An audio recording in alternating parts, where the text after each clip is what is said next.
The water is black. Not dark blue, not murky gray, black. The kind of black that erases the boundary between water and void. Kyle Schneider's headlamp cuts through it in a narrow cone that dies about 3 feet ahead of him, and in that dying light he can see his breath bubbling upward in silver streams, rising toward the ice ceiling above his head. He's been treading water for 6 minutes now, maybe 7. His snowmobile is somewhere below him in 200 feet of lake water, and the hole he fell through has already started to freeze over. The shelf of ice extends in every direction. He can see it pressing down from above, a white ceiling with a textured underside like frozen waves. There's no hole anymore. The current has pushed him 30, maybe 40 feet from where he broke through, and now he's trapped in a pocket of air that's maybe 8 inches tall between the water's surface and the ice. His face is tilted back, nose and mouth pressed against the frozen ceiling, trying to breathe in this impossibly thin space. This is how people die on Lake Superior in February. This is exactly how. But Kyle Schneider doesn't know that yet. What he knows is that his chest is already starting to tighten, that his fingers have stopped feeling like fingers, and that he has maybe 10 minutes before the cold water kills him. What he doesn't know, what he can't possibly know yet, is that 10 minutes is optimistic. What he doesn't know is that he's about to spend the next 14 hours under this ice shelf, and that every single one of his assumptions about what will kill him first is wrong.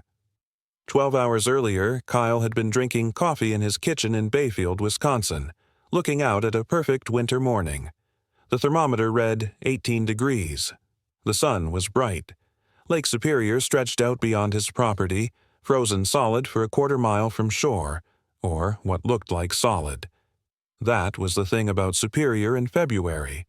It could look like the Arctic tundra, an endless plain of white, but underneath, the lake was still moving, still breathing, still treacherously alive.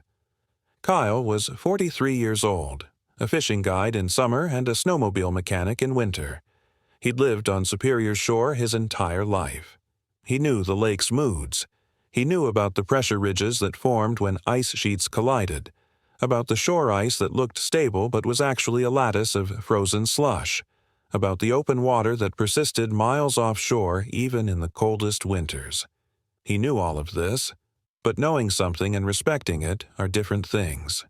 His plan was simple. The ice fishing tournament was 3 days away, and he wanted to pre-scout some spots on the far side of the bay, maybe 8 miles out. The ice had been solid for 3 weeks. Other riders had been out there. He'd seen their tracks. His Polaris was new, only 200 miles on it, and he wanted to open it up, feel that throttle response on the long, flat stretches. He finished his coffee. He pulled on his insulated bibs, his heavy parka, his helmet. He told his wife, Sarah, he'd be back by 2. She was making pot roast. He remembers that detail later, pot roast at 2 o'clock, and how such a mundane plan can become the last normal thing before your life splits into before and after. The snowmobile started on the first pull. The engine note was crisp in the cold air. He idled down to the shore, felt the skis transition from snow to ice, and then he opened the throttle. This is the part he'll replay 1,000 times in his mind. The moment when everything was still fine. The moment when the lake was just a lake. When ice was just ice. When the worst thing that could happen was maybe a breakdown, a long walk home, a sheepish call to a buddy for a tow. The first 6 miles were perfect. The ice was nearly 2 feet thick, solid enough to drive a truck on. He passed the spots where other riders had drilled fishing holes, saw the dark circles of refrozen water. He waved to a guy on a red ski-doo heading back toward shore. The guy waved back. Just another perfect day on the big lake. He was doing maybe 40 miles per hour when he saw the pressure ridge ahead. It wasn't uncommon. Long parallel cracks in the ice where 2 sheets had collided and pushed upward, creating barriers 3 or 4 feet high. He'd crossed dozens of them. You just slowed down, picked your angle, and bumped over. No big deal. He throttled down, aimed for a low spot in the ridge, and that's when he felt it. The change in the ice under his skis. A different quality. Not the solid thunk of thick ice, but something that gave slightly, like riding on plywood over a hollow space. He had maybe 2 seconds to process this feeling, 2 seconds to understand what it meant, and then the ice ahead of him turned darker, and he realized that dark wasn't shadow. It was water. He yanked the handlebars left, trying to turn parallel to the pressure ridge, but at 40 miles per hour on ice, physics doesn't negotiate. The snowmobile skidded, the skis lost their bite, and he was sliding sideways toward the dark ice. He could see it now, a section maybe 30 feet wide where the ice was thin, recently formed, a skim of gray ice over black water. Shore ice. Slush ice. The kind that can't hold weight. The front ski punched through first. There was a crack like a rifle shot, and then the whole front end dropped. Water exploded upward, shockingly black against the white ice, and then the entire snowmobile was tilting forward, nose-diving, and Kyle was in that strange slow-motion moment where his brain was still catching up to what his body already knew. He tried to jump off. His hands were already releasing the handlebars, his legs were already pushing away from the seat, but the snowmobile was going down fast and his right foot caught on something. The running board maybe, or a strap, and instead of jumping clear, he was being pulled down with it. The water hit him like a wall. That's what people don't understand about cold water. It's not cold like a winter morning is cold. It's not even cold like ice cubes in a drink. It's an assault. It's every nerve in your body screaming at once. The shock of it forces the air out of your lungs in an involuntary gasp, and when Kyle hit the water, he gasped, and that gasp nearly killed him right there because he was already underwater. Water rushed into his mouth, down his throat. He was coughing and drowning at the same time, his body bucking with the need to breathe while his conscious mind was screaming, "No, no, not yet." His foot was still caught. The snowmobile was still sinking, pulling him down, and through the chaos of bubbles and thrashing limbs, he could see the daylight above him getting smaller, a circle of white light that was rapidly turning into a disk, then a dot. He kicked. He wrenched his leg with everything he had. His boot came off. He felt it slide away, and then he was free and swimming upward in his heavy winter clothes that were now filled with water and weighed what felt like 200 pounds. His head broke the surface and he gasped, really gasped this time, sucking in air that burned his throat. He could see the sky. He could see the ragged edge of the hole he'd made, the broken ice like shattered glass. He was alive. He swam for the edge. 3 strokes. 4. His arms felt like they were moving through cement. The layers of clothes, the long underwear, the fleece, the insulated bibs, the parka, were all waterlogged now, pulling him down.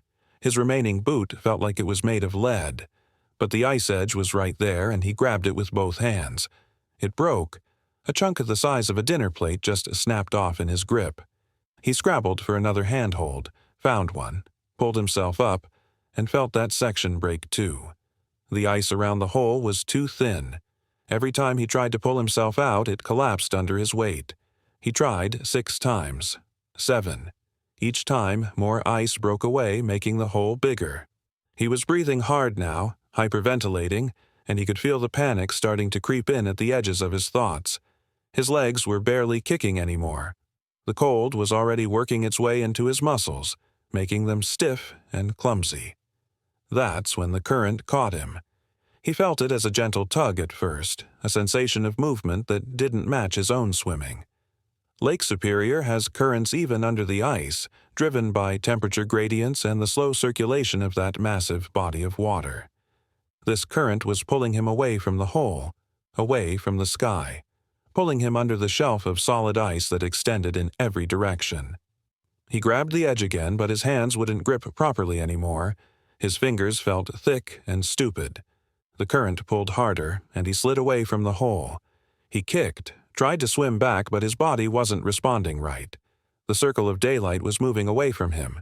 6 feet, 8 feet, 10. And then the ice closed over his head, and everything went white. Not dark, white. He was looking up at the underside of the ice shelf, and it glowed with diffused light from the sun above. He could see the texture of it, the way it formed in layers, the small pockets of trapped air like frozen bubbles. It was almost beautiful. He wasn't panicking anymore.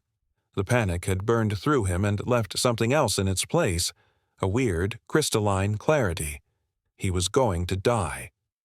The thought arrived in his mind fully formed and strangely calm. He was under the ice. He couldn't find the hole, and he was going to die. But his body wasn't ready to accept that yet. His body was still fighting. His legs were still kicking, propelling him forward under the ice, and his hands were reaching up, pressing against the frozen ceiling, searching for a gap, a crack, anything. His lungs were starting to burn. He'd been under for maybe 30 seconds. He had another 30, maybe 45 if he was lucky, before he'd have to breathe. And when he breathed, it would be water, and that would be the end. He swam forward, face turned up toward the ice, scanning the white surface above him. The current pushed him along, 20 feet from the hole, 30, 40.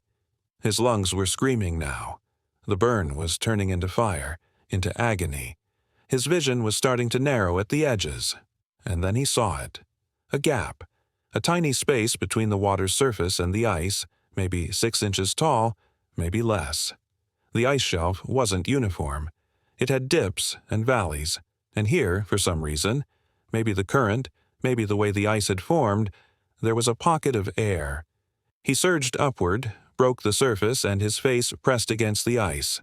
His mouth found the gap, and he breathed, gasped, sobbed in air that was still there, that somehow existed in this impossible space.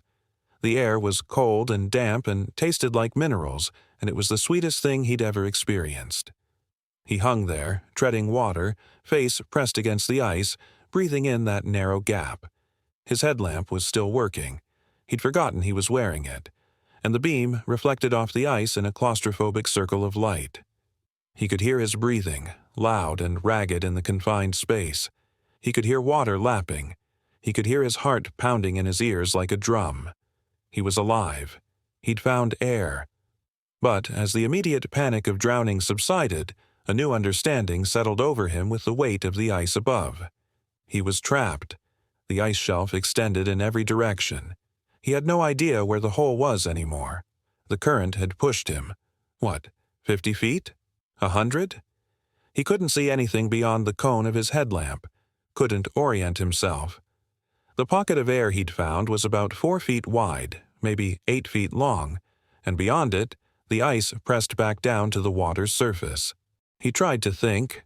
His mind felt sluggish, like his thoughts were moving through cold honey, but he forced himself to focus. He'd fallen through at, 11:30?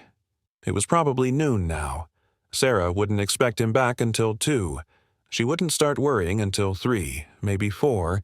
She wouldn't call for help until, 5 or 6? And then what? Search and rescue would have to figure out where he went, track his route, find the hole in the ice. He'd be dead long before then. The cold water was already working on him. He could feel it draining the heat from his body, could feel the shivering starting in his core.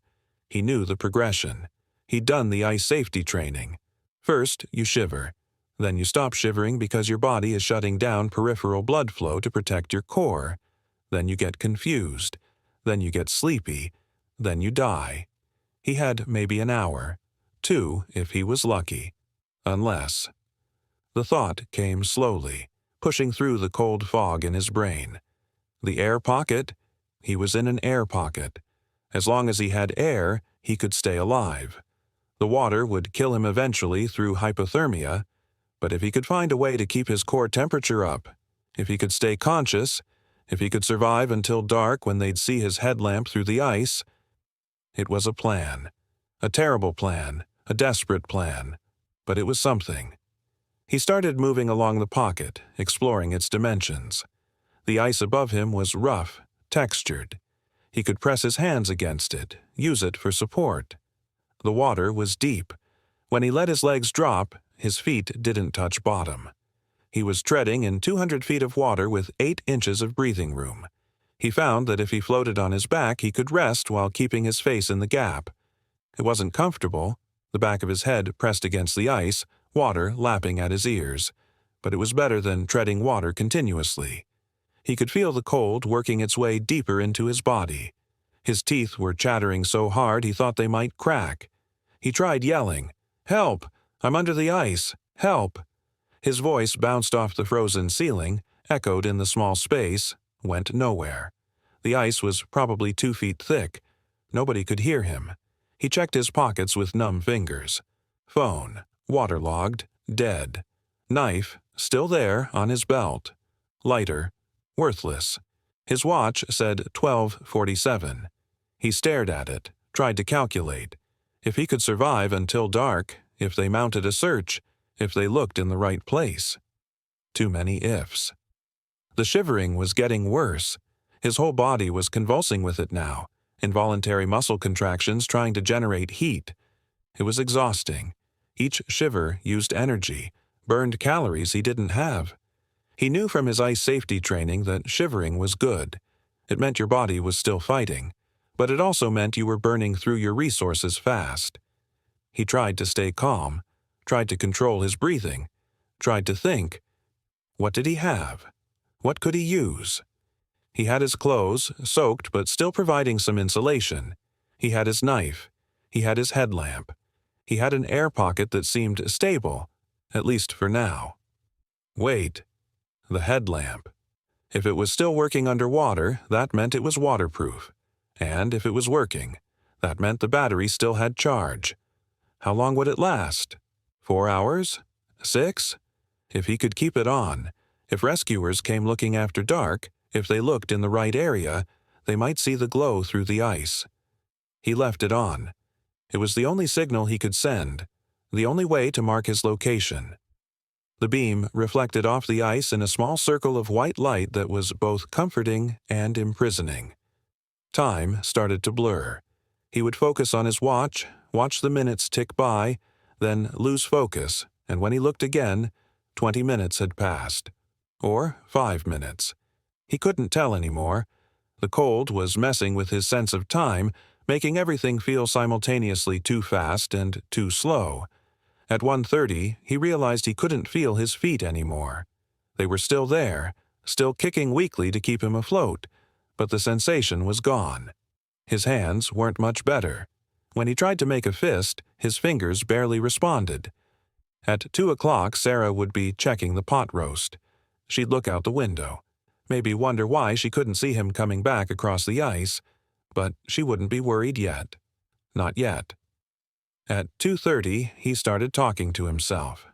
Not because he was going crazy, but because the sound of his voice was the only thing keeping him tethered to reality.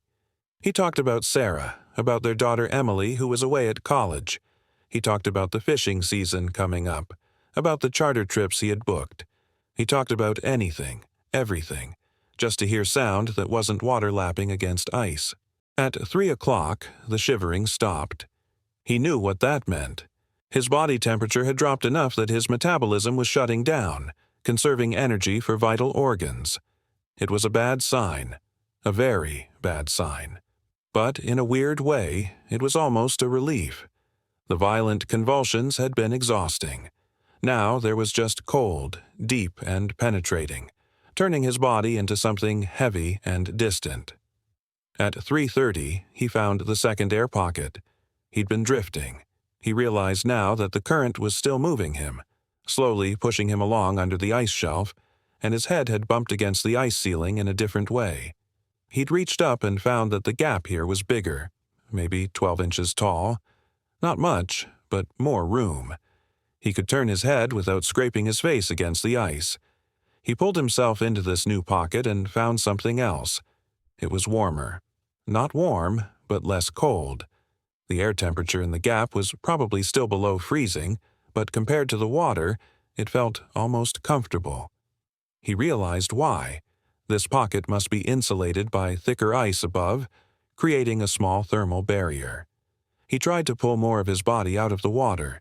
If he could get his torso out, reduce the surface area in contact with the water, maybe he could slow the heat loss. He wedged his elbows against the ice, tried to do a sort of horizontal pull-up, but his arms had no strength left. He managed to get his chest out for maybe 10 seconds before his arms gave out and he slid back into the water. But those 10 seconds had taught him something. It was possible. If he rested, if he tried again, if he could get out of the water even partially, he might be able to survive longer. He rested. He counted to 100, slowly, giving his muscles time to recover, then tried again. This time he got his chest out and held it for 20 seconds. His shirt was frozen now, stiff with ice, but it was out of the water. Progress. Again. Rest. Try again. Each time he lasted a little longer.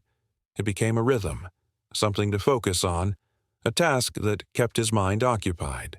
Pull up, hold, rest, repeat. At 4 o'clock, he heard something. At first, he thought he was hallucinating. The cold did that, he knew, made you hear things, see things. But the sound came again. A distant rumble, like thunder, but not thunder.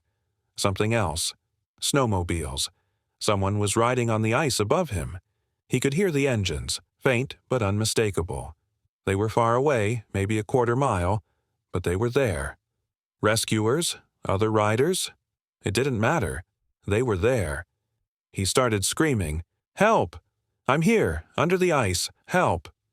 He pounded on the ice with his fists, trying to make noise, trying to signal. His headlamp was still on, still glowing. Could they see it? Could they hear him? The engine sounds grew louder. They were coming closer. He screamed harder, pounded harder, and then the sounds faded. The engines were moving away, heading back toward shore. They hadn't seen him, hadn't heard him. The ice was too thick, the sound too muffled, and they had no reason to think anyone would be under the ice, alive, calling for help. He stopped screaming. He stopped pounding. He floated in the air pocket, listening to the engine sounds fade into silence, and something broke inside him then. Not his will to survive.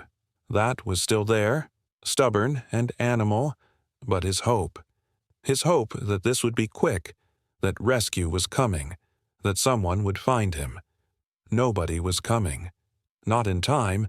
He was going to die here, under the ice, in this strange liminal space between water and sky, between life and death. The despair lasted maybe 5 minutes. Then it passed, burned away by something else. Anger. Stubborn, furious anger at the lake, at the ice, at the universe for putting him in this situation. He wasn't going to die. Not yet. Not while he could still think, still move, still breathe. He went back to his routine. Pull up, hold, rest. The ice was his enemy and his ally, trying to kill him but also giving him something to hold on to, a ceiling of frozen water that paradoxically held pockets of breathable air. At 5 o'clock, he realized his headlamp was dimming. The battery was dying. He turned it off to conserve power, and darkness swallowed him immediately. Not complete darkness. There was still some light filtering through the ice from above, but dim, gray, twilight darkness that was disorienting and claustrophobic. He turned the lamp back on. He couldn't handle the darkness. Not yet. He'd rather have light now and darkness later than swim in that gray void. At 5:30, the sun set above the ice, and the quality of light changed. The white glow filtering through the ice turned blue, then darker blue, then almost black. He could still see, barely, in the reflected glow of his headlamp, but the world had shrunk to just this small pocket, this tiny universe of ice and water and struggle. At 6 o'clock, he heard his watch beep. Sarah would be frantic now. She'd have called his cell phone a dozen times, would have called his friends, would have called the sheriff. Search and rescue would be mobilizing. But where would they search? He'd told her he was going to the fishing spots, but he'd never specified exactly where. There were dozens of possible routes, hundreds of acres of ice to cover. Would they search at night? Could they? He tried to remember the protocols. He thought they did night searches with lights and thermal imaging. But would thermal imaging work through 2 feet of ice and 200 feet of water? Probably not. He was on his own until morning. 12 more hours. Could he survive 12 more hours? He didn't know. His body temperature was still dropping. He could feel it in the slowness of his thoughts, in the heaviness of his limbs. The periodic attempts to pull himself out of the water were getting weaker. His last attempt, he'd barely gotten his chest out at all. He started doing math in his head to keep his brain working. If his core temperature was 95 degrees when he fell in, normal was 98.6, and it was dropping 1 degree per hour, and hypothermia became severe at 90 degrees. That meant, what? He'd lost track. Couldn't hold the numbers. His brain felt fuzzy, wrapped in cotton. At 7 o'clock he started seeing things. Not hallucinations exactly, but shadows in the darkness beyond his headlamp that seemed to move. Fish, maybe. Or just the current creating swirls and patterns in the water.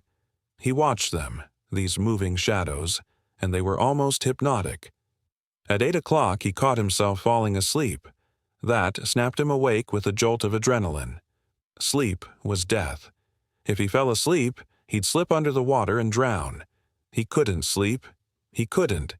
He started singing. Old songs, random songs, anything he could remember. The lyrics came out slurred and jumbled, but it didn't matter. The act of singing kept him conscious, kept his brain engaged. He sang, "Happy Birthday." He sang, "Row, row, row your boat." He sang the jingle from a beer commercial from the 90s that he didn't even realize he remembered. At 9 o'clock, his headlamp died. The darkness was complete now. Not gray, not dim, but absolute black. He couldn't see his hand in front of his face. He couldn't see the ice, couldn't see the water. He existed in a void where up and down became meaningless, where the only sensations were cold and the feeling of water against his body and the ice against his face. He panicked for a minute, thrashing in the darkness, disoriented. His hand hit the ice, hard, and the pain grounded him. Okay. Okay. He still had the pocket. He could still feel the ice above him, could still tell where the air was. He didn't need to see. He just needed to stay in the pocket, keep his face in the gap, keep breathing. The darkness was actually better in some ways. He couldn't see how small his world was anymore, couldn't see the ice pressing down from all sides. In the darkness, he could pretend there was space, distance, freedom. At 10 o'clock, he realized he'd been having a conversation with his daughter, Emily. He'd been talking out loud, answering questions she wasn't asking, and he couldn't remember when he'd started. The confusion scared him more than the cold. His mind was going. The hypothermia was affecting his brain, making him delirious. He tried to focus, tried to hold on to reality.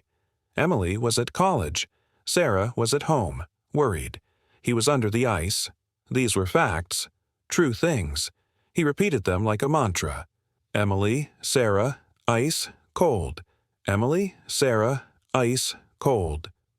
At 11 o'clock, he felt something brush against his leg in the water. His first thought was fish. Lake Superior had fish, big fish, lake trout, and salmon. But this hadn't felt like a fish. It had felt bigger, and it had felt purposeful, like something had deliberately touched him. His mind served up every horror movie he'd ever seen, every nightmare scenario. Things that lived in deep water, things that shouldn't exist. He knew it was irrational. There was nothing in Lake Superior that would hurt him, but rationality and primal fear don't speak the same language. He pulled his legs up, tried to minimize himself, tried to become small.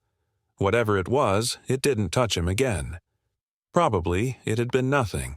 Probably it had been his own leg brushing against the other one, and his damaged brain interpreting it wrong. Probably. At midnight, he realized he'd survived 12 hours, half a day under the ice. He would have laughed if he'd had the energy. It seemed impossible. The human body couldn't survive this long in near-freezing water. He should be dead. By all rights, by every statistic he knew, he should be dead. But he wasn't. His heart was still beating, slow but steady. His lungs were still pulling in air. His brain, fuzzy and confused as it was still processing thoughts. He was still here. At 1 a.m., something changed in the water. The current, which had been constant all day, pushing him slowly along under the ice, suddenly shifted. He felt himself moving faster, being pulled in a different direction. He didn't know what it meant, didn't have the mental capacity left to figure it out, but he sensed it was important. The air pocket he was in got smaller. The ice pressed down closer to the water. His breathing space went from 12 inches to 8 inches to 6. He had to tilt his head back farther to keep his mouth in the air. Panic fluttered in his chest. If the pocket closed completely, if the ice pressed all the way down to the water, he'd have to move again, find another gap, and he didn't think he had the strength. His arms wouldn't work anymore. His legs could barely kick. If he had to swim even 10 feet, he wasn't sure he'd make it. The pocket stabilized at about 4 inches of clearance. He could breathe, but only just. His nose pressed against the ice with every breath. The panic settled into a dull anxiety that sat in his gut like a stone. At 2 a.m., he heard the sound again. Engines. But these weren't snowmobiles. These were bigger, deeper. Trucks, maybe. No, bigger than trucks. Heavy equipment. He could hear them through the ice, could feel the vibration. Something was moving on the ice above him. Search and rescue. It had to be. They were out looking for him. He tried to call out, but his voice was just a croak, barely audible even to himself. He tried to pound on the ice, but his arms wouldn't lift. He could only float there, listening to the sounds of engines and voices. Yes, he could hear voices now, muffled and distant, and know that help was close but not close enough.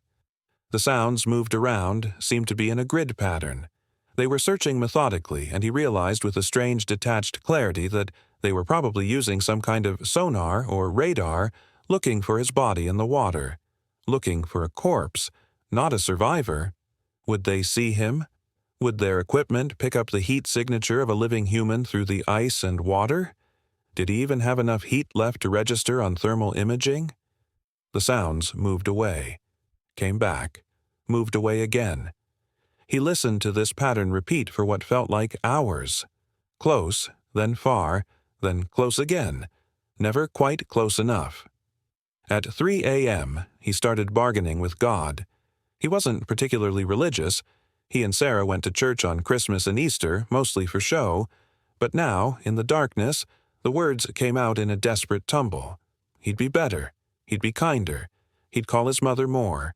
He'd volunteer. He'd donate. He'd do anything, everything, if he could just survive this, if he could just see Sarah again, hug Emily again, sleep in his own bed again. The ice didn't care about his bargains. God, if he was listening, didn't respond. Kyle floated in the darkness and the cold and continued to not die, which was its own kind of miracle or curse. He couldn't decide which. At 4 a.m., he realized he couldn't feel anything below his waist anymore. His legs were still there. He assumed they were still there, but they'd stopped reporting in. They were dead weight, pulling him down, and he could only keep his face in the air pocket because the water's buoyancy and his frozen clothes were holding him up. He wondered if he'd lose the legs. If he survived, would they have to amputate? Frostbite and hypothermia could do that. Kill tissue while leaving you alive. He tried to care about this possibility but couldn't muster the energy. He'd trade his legs for his life in a heartbeat. At 5 a.m., something changed again. The darkness that had been absolute began to lighten, just barely. Dawn was coming. He'd survived the night. The realization didn't bring the joy he'd expected. Instead, it brought a wave of despair so crushing he almost let himself slip under the water right then. He'd survived the night, but he couldn't survive another day. He knew that with bone-deep certainty. He'd used up everything his body had. There was nothing left. As the light grew stronger, filtering through the ice in shades of gray, then pale blue, then almost white, he could see his prison again. The ice ceiling was inches from his face. The water stretched down into darkness below him. He'd been in this space for... He checked his watch with eyes that couldn't quite focus. 17 hours. No, wait, 17 and a half. At 6 a.m., he heard them. Voices, clear voices, not muffled through ice but close, immediate. Footsteps. The crack and scrape of metal on ice. Someone was right above him. But Kyle had found the air pockets, 3 of them over the course of his ordeal, connected by the slow current that had pushed him along under the ice shelf. He'd kept moving, kept fighting to stay in the narrow gaps between water and ice, and somehow his body had hung on. His metabolism had slowed, his heart rate had dropped to 30 beats per minute, his body had entered a state that was almost hibernation, and it had kept him alive just long enough. The ice fishing tournament was canceled that year. The pressure ridge where Kyle had gone through became a landmark of sorts, a reminder. The lake communities started requiring satellite trackers on all snowmobiles that went out on the ice. New protocols were established for ice thickness monitoring. Kyle's accident changed things, made people more cautious, more respectful of the lake's power. Kyle himself never went back on the ice. Not on a snowmobile, not for ice fishing, not even to walk. He still lives in the house in Bayfield, still looks out at Lake Superior every morning, but his relationship with the water changed that day. He sees it differently now, not as a playground or a resource, but as something alive and ancient and utterly indifferent to human life. The nightmares came first in the hospital, then less frequently, then settled into a pattern of maybe once or twice a month. Always the same. He's underwater, looking up at the ice, and the air pocket is shrinking. In the dreams, it closes completely, the ice pressing down to meet the water, and he's trapped with no air, and his lungs are burning, and he's going to drown. And then he wakes up gasping, his sheets soaked with sweat, Sarah's hand on his shoulder bringing him back to reality. Physical therapy was harder than the hospital stay. Learning to walk again with 7 fewer toes, retraining his balance, dealing with the phantom pains where his lost tissue used to be. His hands recovered better than expected. The doctors said the thick gloves he'd been wearing had provided just enough insulation, but his grip strength never fully returned. He had to close the guide service. He couldn't handle the boats anymore, couldn't manage the physical demands of helping tourists land 40-pound salmon. He went back to mechanic work, but only on snowmobiles that came into the shop. He wouldn't do house calls anymore, wouldn't go out on the ice for any reason. His friends understood. The community understood. Kyle Schneider had been to a place most people couldn't imagine and come back, and if he needed to stay on solid ground for the rest of his life, nobody was going to judge him for it. Emily came home from college when she heard what happened. She'd been in the middle of midterms, but she'd dropped everything and driven home, arrived at the hospital before Kyle was fully conscious. Sarah said Emily had sat by his bed for 16 hours straight, not eating, barely drinking, just holding his blackened hand and crying quietly. When Kyle finally woke up, Emily was the first person he saw, and he'd tried to apologize for scaring her.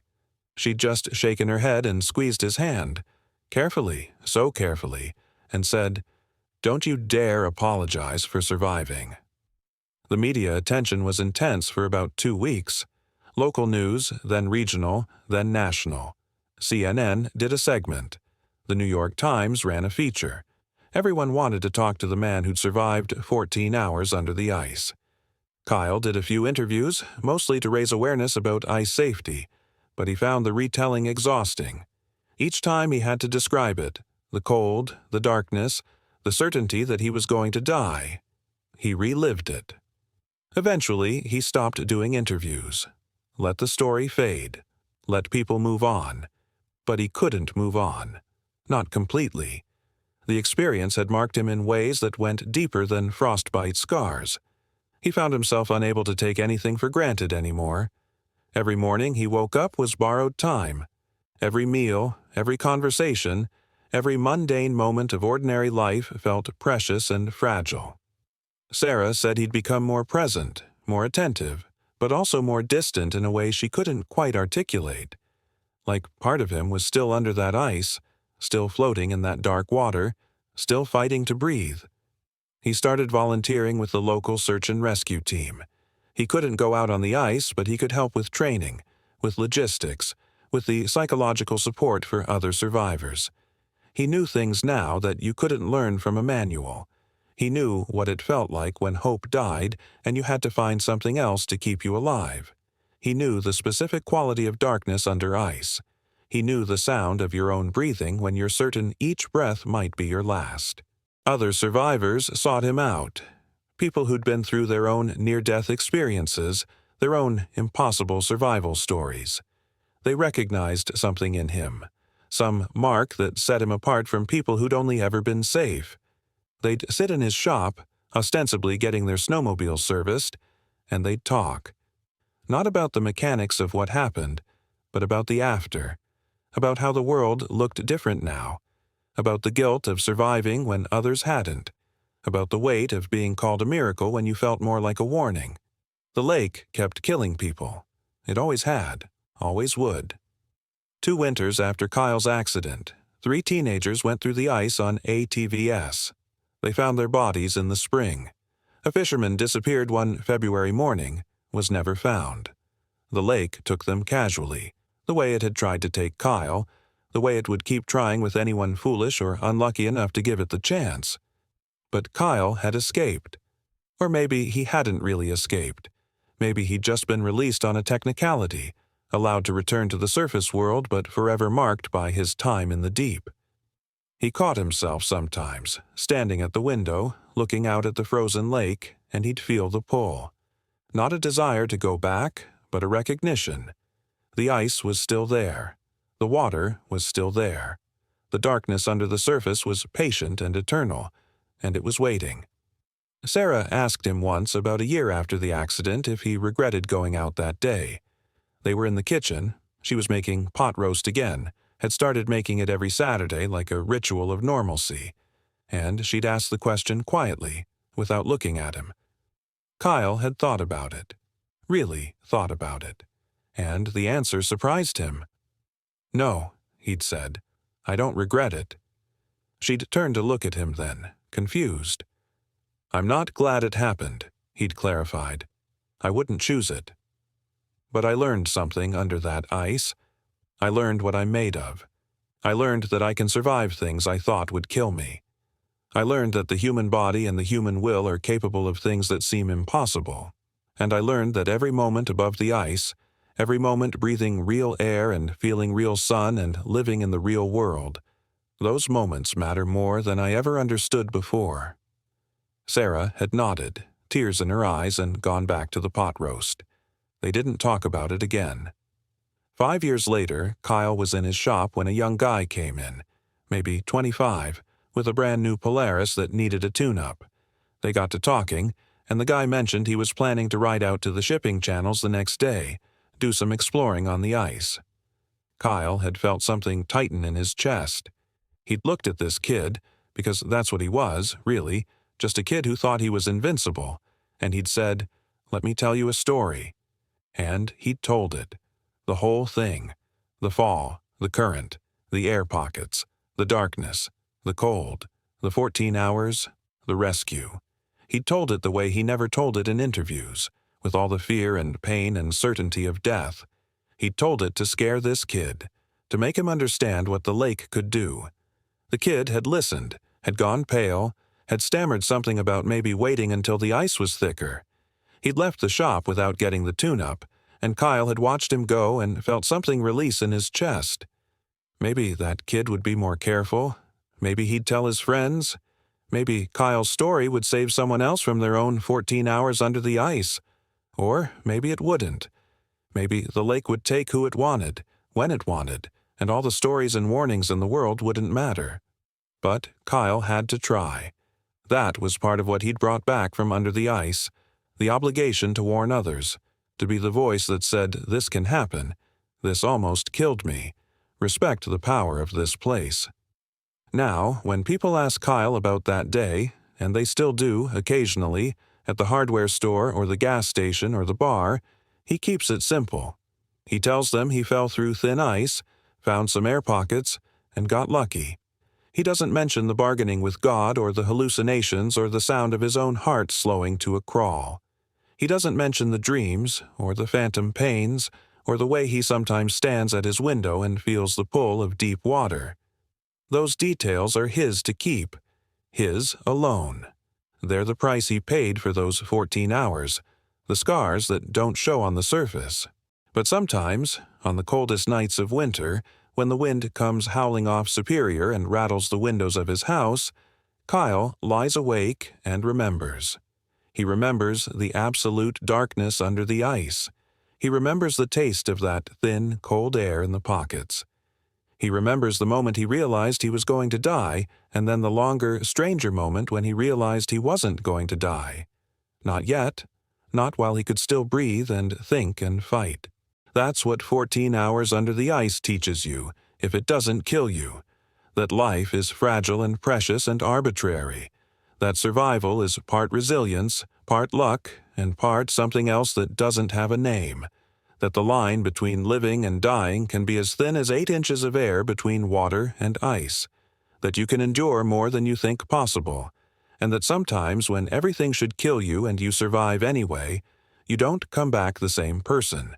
You come back changed, marked, carrying the weight of those hours in your bones and your dreams and the way you see the world. Kyle Schneider survived 14 hours under the ice of Lake Superior. But part of him is still there, will always be there, floating in that dark water, breathing that thin air, counting the minutes and the heartbeats and holding on. Just holding on.